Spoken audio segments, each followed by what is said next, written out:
Ginoo na kaninyo. Kinudlugikan sa Ebanghelyo sa Banal ni San Marcos.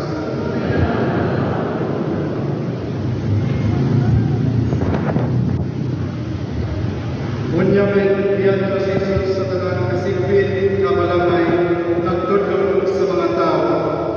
O gitigom niya ang namulog-duwa katimunan o gipadala sa tinagmurga. Unya ang iyang ginatagan sila sa gahong sa pagpangilin sa mga yawa o gignan sila. Ayaw kamong pagkaon ni puntin ni kwarta bisan unsa gawas lamang sa sungkod. Pagsandalyas kamo panayaw pagdalang laing diski gawas sa inyong isuno. Mingon mo sa siya kanila sa inyong pag-abot sa lungsod adto sa kasabalay sa nagdapit kaninyo ug ayaw galin sa laing balay hangtod ubiyak kamo iyanang lungsura. Kung may adto kamo sa usa ka dapit di ng mga tao dili mo dapat kaninyo dili mamati kaninyo. Biyahe kanang dapita ug taktaka ang abo sa inyong piling. Kasidaan kini alam kanila. Usa naglakaw sila ng balik ng mga tao kinahanglan mag-inulsod sa ilang mga sala. Ilang hinihinlan ang dagang mayawa o ihaplasan ilang lana o iyayo ang dagang mga masakiton. Ang Ebanghelyo sa Ginoo.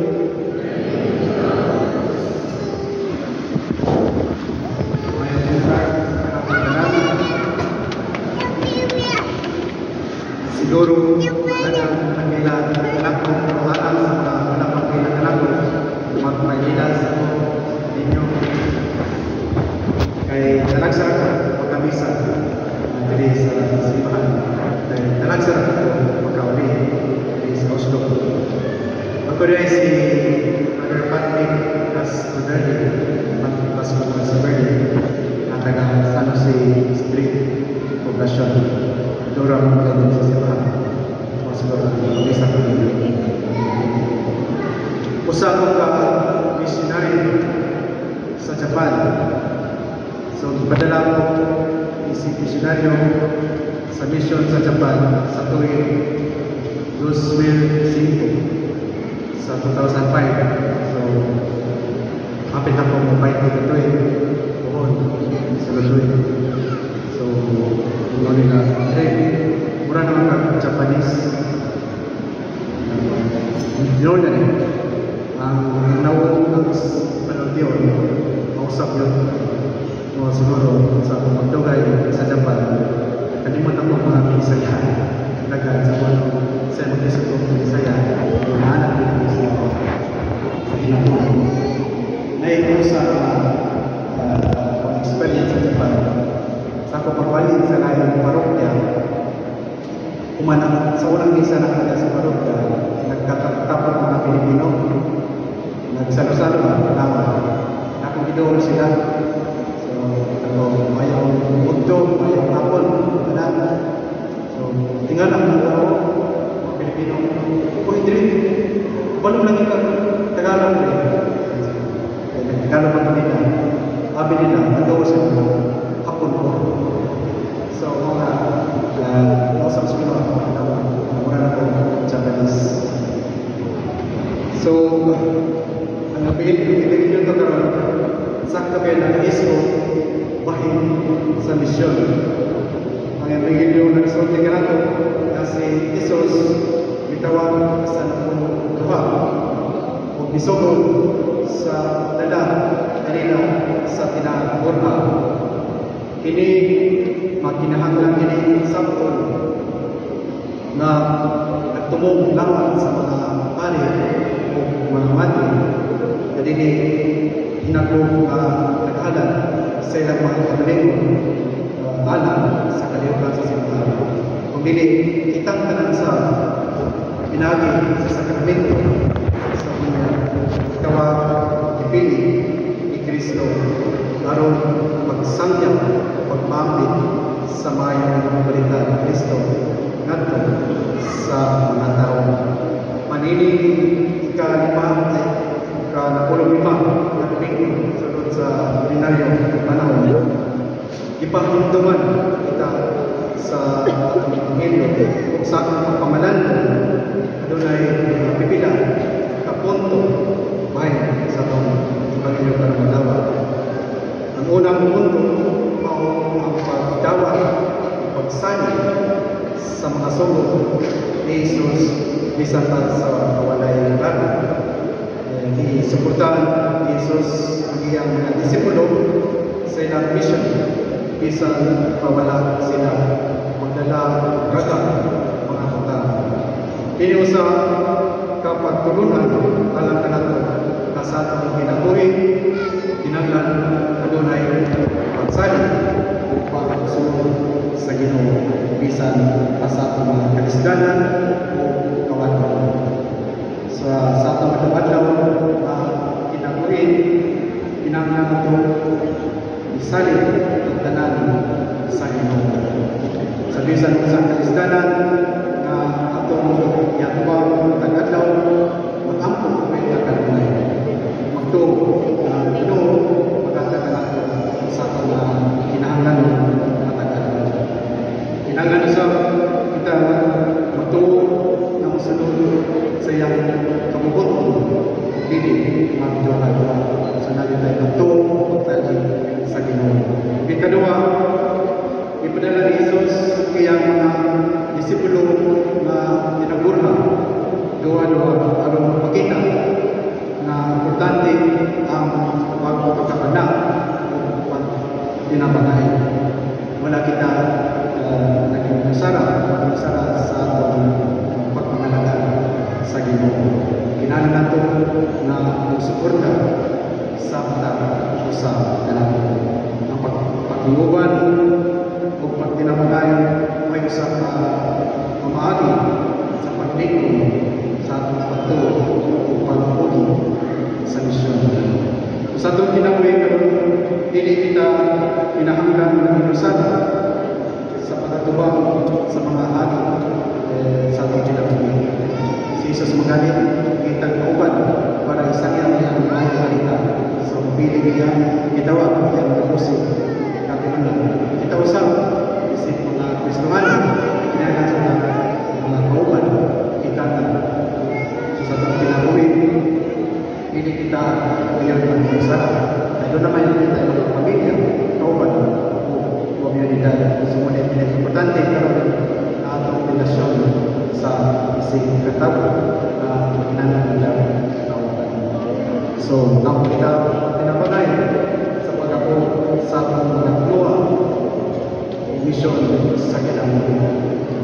Bayan pa ang isulti sa Ebanghelyo, nagpadala ang mga disipulo sa Tinagura. Mako kini pamanunungan, kini pulong na Tinagura. Ako may nahitungan ang akong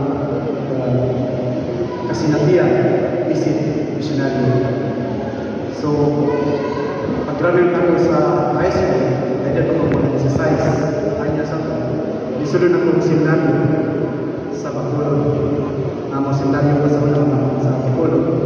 So, under sa congregation of Immaculate Heart of Mary, umbok po ni siya CICN. So, dagang mga marin sa Oslo, from kadaganan, membro sa SIN, or tawag ng Ascension Fathers. Pero din sa Oslo, ako rin sa CICN. Ining CICN, usanin ka rin religious obligation sa missionary na obligation. Mao ang aming tanan, ipadala kayo sa laing nason. Dili ko pwede magkatrabaho, dili ko pwede mag-mission muna sa Pilipinas. Ipadala kayo sa laing nason. So after sa theology sa Manila, so gihangyomi na magsulat sa mga dako sa Rome, sa Vatican para asa mi paisino. So ako una, tulong ka nasa na pwede na kumantuan. Ang una yung Amerika. Ang ikaduha, Japan. Ang ikatulong, lungsod sa Asia. Pero ipili para kanako sa dako-dako ang Japan. Kaya imo na siya, imo matrik, mas kaya ka masay sa Japan, kaya imo mata safety so muna yung sa ito. So wala yung nagbahay, ipadala ko sa Japan, pero sa Diyos, nagkabot ko, mainti, nagkaroon ng mission sa Japan. So bumalik ko karoon malapos July sa mission. Yan rin ako sa Oslo para sa bakasyon para sa podcast sa akong yes. So balik na sa itong katulong ipakita ni Jesus ang simpleng kinabuhi adunay unang dili disipulan niya ang iyang disipulo na magdala lamang sa iyang Panginoon matagal. Ini nagtulong namin na material na magbuka dili mo ang maghatag kanano sa kababayan sa tinuod na kinabuhi kundi ang atong relasyon sa Ginoo sa atong tao.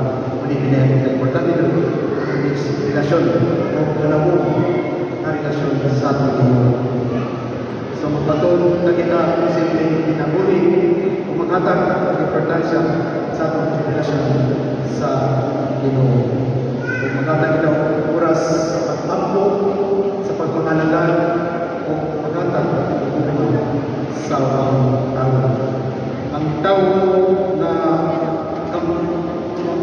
kabawang ampo o musimba dili wala tao kaniwala sa Tinodan, kung ano sini ako na sinati na dili lang gusto usan mag-ako basta mga pare mga manang kung source sa inspiration sa mga mission ng pag-ako. So sa katapusan din sa Biblia ni San Marcos atong makita ang daghang pagtutunan o pagsalig sa pagsunod sa Ginoo ang pagpakabanaan sa komunidad ang paghatag ng importansya sa simpleng kinabuhi. So mag-apo kita na ang Ginoo natag na kaisog o kaalam sa pagkinabuhi sumala sa iyang kabubuton. Kung malampuson kita sa pagpanaw isip mga Kristiyano na tuntag na kita kanunay tungkol sa sugo pagtaba ni Kristo isip Kristiyano. Inaw.